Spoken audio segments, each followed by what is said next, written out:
ڕۆژی یەکەمی ڕەمەزان. بسم الله الرحمن الرحيم. الحمد لله رب العالمين، والصلاة والسلام على سيدنا محمد صلى الله عليه وسلم وعلى آله وصحبه وسلم. شهر رمضان الذي أنزل فيه القرآن. عزيزان، أو مانگي كقرآن تيانازل بو، مانگی فتحی دڵان و بەدری کامڵی تابان، مانگی خێر و چاکە و بەخشین و دڵدانەوەی هەژاران. ئێمە لە یەکەم ڕۆژی ئەم مانگە مبارەکە داین. ضروری ضرورەکان تەوبەی نەسوحە، وعدەدانە بەوەی کە موسڵمانیەتێکی باش و ساڵحانە ئەنجام بدەین ئینشاء الله. یەکەم ڕۆژی ڕەمەزان لەگەڵ نیەتی ڕۆژ و گرتنە با نیەتی گۆڕانکاری و دەستکاریکردنی دڵ و کردەوە و کردار و ئەخلاقەکانمان بدەین و بەرەو خوابوونێکی باشتر هەنگاو هەڵگرین. ڕۆحتان تێر ئاوی کەوسەری ڕەمەزان و بەدر و فەتح و شەوانی قەدر بکەن. با جەژنتان جەژنی ئازادبوون بێ لە گوناه و تاوان ئینشاء الله. خۆی گەورە فەرمێت: أعوذ بالله من الشيطان الرجيم، ولله ملك السماوات والأرض والله على كل شيء قدير. إن في خلق السماوات والأرض واختلاف الليل والنهار لآيات لأولي الألباب الذين يذكرون الله قياما وقعودا وعلى جنوبهم ويتفكرون في خلق السماوات والأرض ربنا ما خلقت هذا باطلا سبحانك فقنا عذاب النار. ربنا إنك من تدخل النار فقد أخزيته وما للظالمين من أنصار. اللهم أنت الملك الحي القيوم الحق المبين الذي لا إله إلا أنت. أنت ربي خلقتني وأنا عبدك، وأنا على عهدك ووعدك ما استطعت. أعوذ بك من شر ما صنعت. أبوء لك بنعمتك علي وأبوء بذنبي فاغفر لي ذنوبي فإنه لا يغفر الذنوب إلا أنت. يا ربي، تو ذاتكيت ئاگدار و زانای بەوەی کە من زۆر بێتوانە و عاجزم و ناتوانم بە باشی حەمد و ستایشت بکەم. داوا لێکم یا ربی، داوا لێکم یا ربی، حەمدێ کە شایستە بێ بە مەقامی بەرزت بە منی ببەخشیت. ستایشێکم پێ ببەخشە کە دڵڕۆشنەکان تەوفیقیان بۆ درا و بە کەڵکی ئاخرەتیان هات.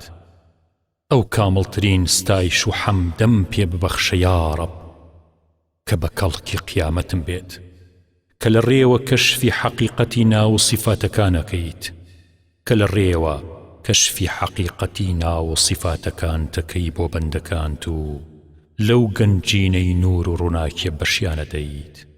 یا ربی، تۆ بەڕێگایە بەشیانە دەی کە زاتی پیرۆزی خۆت دیاریەکەیت و حکمەتی ئیلاهی تەیخوازێت لە تەجەلیاتی نور و ڕووناکیت دڵانێکی زۆری پێ بەهرەوەرەکەیت.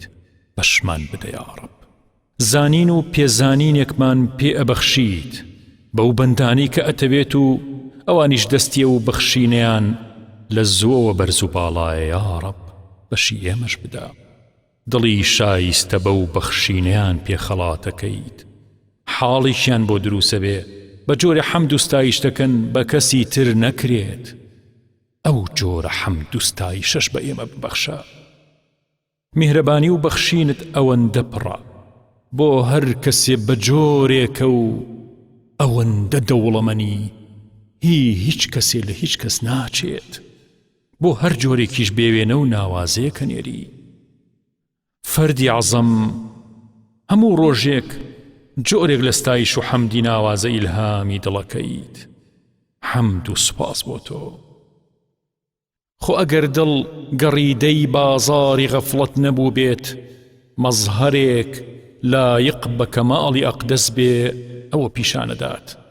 شتێک پیشانەدا ما لا عين رأت ولا أذن سمعت ولا خطر على قلب بشر. لە هەموو بەشێکی چرکەیەکە لەسەر شاشەی دڵی پڕ لە نووری ئیلاهی ئەمە پرشنگ ئەدات. ئیتر چۆن باسەکرێت، بە چ زمانێ ئەنووسرێت، چۆن شەرحەکرێت، ئیتر فیوزاتی ئەگاتە دڵ بە مەرجی ڕاسخبوونی قەدەمی صدق و باڵاکردنێکی معنەوی و بەشی پەنهان لە مێرگی ئەسراری عەبدی صادقا. ما يفتح الله للناس من رحمة فلا ممسك لها. أي ذاتي أبد أزل، أي پروردگارم من بنديتم ستمم لخوم کرکاتی گناه و سرپیچیم کرد لیم خوش با. تو ذاتی که غفور و شکور و حلیم و رحیمیت، ذاتی که لتاوان و گناه خوش بیت تنها ذاتی تویا، ذاتی مبارک و پیروزی تویا یا رب لیم خوش ببا. ویستی حمد و ستایشم هیا ام ویستم بهز بکا، پرتاوی بکا، مددی بو بنیرا. الحمد لله الحمد لله الحمد لله عدد خلقه ورضا نفسه وزنة عرشه ومداد كلماته.